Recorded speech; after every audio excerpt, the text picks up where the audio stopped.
This is Daphne Quay, your boss lady realtor and investor here in Austin, Texas. Today, we are going to be talking about how to purchase a home in a booming market.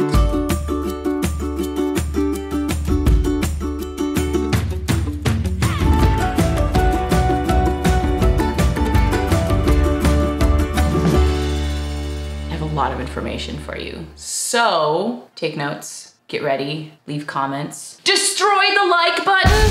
Please subscribe and click the notification button so that you get notified every time I have a video like this one. Let's go. As you might have heard, hear ye. So the news throughout the country has spread very quickly. Austin is on fire. The market, not literally, like the housing market is absolutely exploding.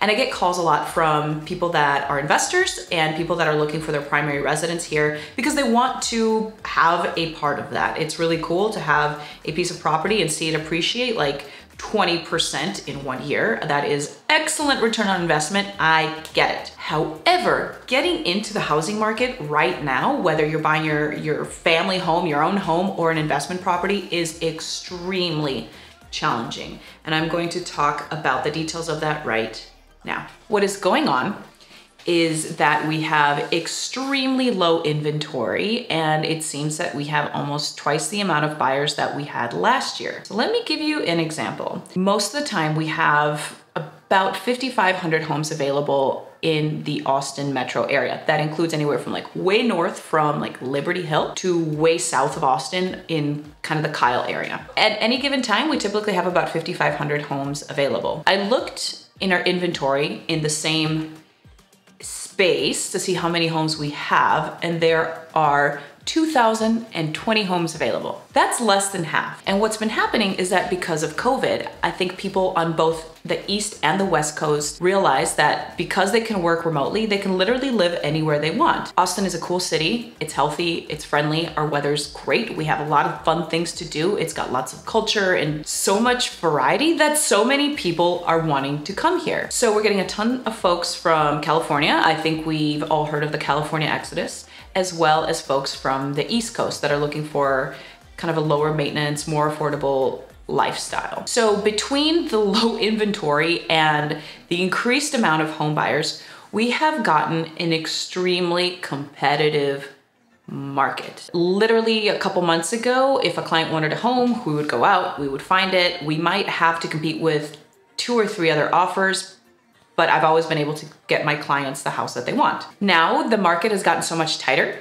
that home buyers need to come up with at least a 20% down payment and oftentimes an extra $100,000 over the asking price of the home. That hurts saying that, but that's what it is. Like, I want you to be educated, and if you're thinking that you want to come buy a home in Austin, then like it's super important to have this information. If you're looking in like the 400 to 600 price range, I'm seeing homes consistently sell for about 80 to 120 above the asking price. So be ready. If you are looking to buy a home in the Austin area, and when I say the Austin area, I mean Austin, Pflugerville, Liberty Hill, Cedar Park, Leander, Georgetown, Round Rock, Manor, Elgin. We're not going in alphabetical order, if you could tell. Buda, Kyle, Bastrop, and San Marcos. That's so much. It really is all encompassing. All of it is in such high demand. In a fairly normal market, when we submit an offer, there might be 2 or 3 other offers that we're competing with. When I'm representing the buyer, I always get on the phone with the selling agent and ask them a ton of questions to try to see what's gonna put my client in the top position. Today, what is happening is that since there are fewer homes on the market, there are more offers. So what I do is I try to call the selling agent and also get as much information as possible. In that, I try to find out how many offers there are. And let me tell you, there's usually more than 10. It can be anywhere from like 10, 15. I've seen some homes get up to like 30 offers before. So we'll submit our offer. In my experience, the winning offer will be at least 100,000 over asking. And what that means for you as the buyer, that you typically need to have about 20% as down payment and then an extra $100,000 cash to pay in case there is an issue with appraisal. So if you don't know what an appraisal is, when you finance the purchase of a home through a lender or a bank, the bank will send a third party out to look at the house. They'll send the appraiser out. The appraiser looks at it and says the house is worth a certain amount. Now let's use a very real example. Let's say you're buying a home in like North Central Austin and the asking price for it is $600,000. Because there were so many offers, we had to offer $720,000. And we told the seller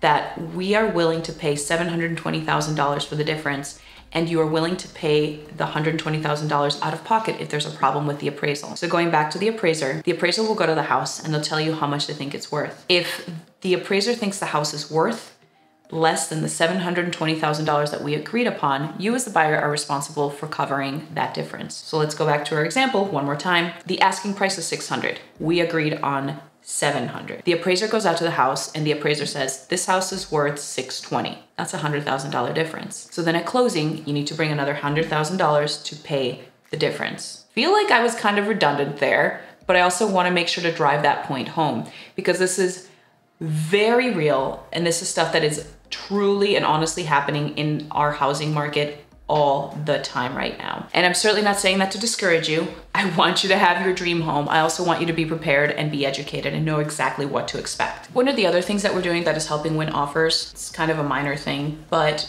when a seller sells a home, they have to get something called a title policy through the title company. A title policy is basically like a type of insurance ensuring that the title is clean so that when you buy the home as the buyer, it's clean, it's good to go, and you're not gonna have some random estranged relative from the previous owner knock on your door saying that they have rights to it. A title policy is roughly about half of a percentage of the sales price of a home. Let's use this $600,000 example. That title policy for that seller is gonna be just north of $3,000. There's a couple other smaller fees that are attached with that, but let's say $3,200 for a round number. Being on the buyer side, we're oftentimes offering the seller to pay that fee as well. So then you've got your 20% down payment, you've got potentially $100,000 difference that you're needing to pay out of pocket, and then the title policy, which I think is just for like $3,000, which is really noise compared to these other two numbers. But they're things that show the seller that you are serious. One of the other things that we are also doing is in Texas, we have something called an option period. Usually what happens is when we make an offer, we tell the selling party, we'll give you $300 for a 7-day option period. And during that option period, you as a buyer do your inspections and any further negotiations. During those 7 days, you can back out of the contract for any reason whatsoever without penalty. What we're doing now is sometimes we don't even have option periods or they're super short. And instead of that $300 that we used to pay, they're now like $1,200 to $2,000. That way you're telling the seller, I'm super serious. There's like very few contingencies here. I'm not gonna back out. And if I do, you as a seller get to keep the option money, which is that $1,200 to $2,000 that I just mentioned. Yep. So I think by now you can see that if you're looking to buy a home in Austin, you have to be extremely aggressive. And it's still possible. I still have clients that are buying homes. We just have to have a super solid game plan. It's a good market for cash buyers, of course. The upside of this is that because homes are appreciating so quickly, if you are lucky enough to be able to get a home in Austin now, your asset, that's what it is, it's an investment. Your asset is likely to appreciate in value over the next couple months. So you should more than recuperate your investment in less than a year, which is crazy to say in any sort of market, but that's exactly what's happening here right now. So that's what it takes to buy a home in the Austin, Texas area. Remember, it includes all of those surrounding towns. It's not just Austin, it's also going on in the suburbs. I know it's a lot of information and some of the stuff that I explained is pretty technical. If you have questions, please leave a comment. You can also reach out to me through email, give me a call, send me an Instagram DM, whatever works for you. If you are thinking of potentially selling your home in Austin or moving to the Austin area,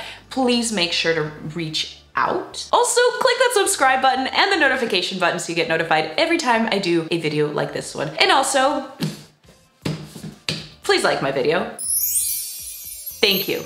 This is Daphne Quaid, your boss lady realtor. Till next time.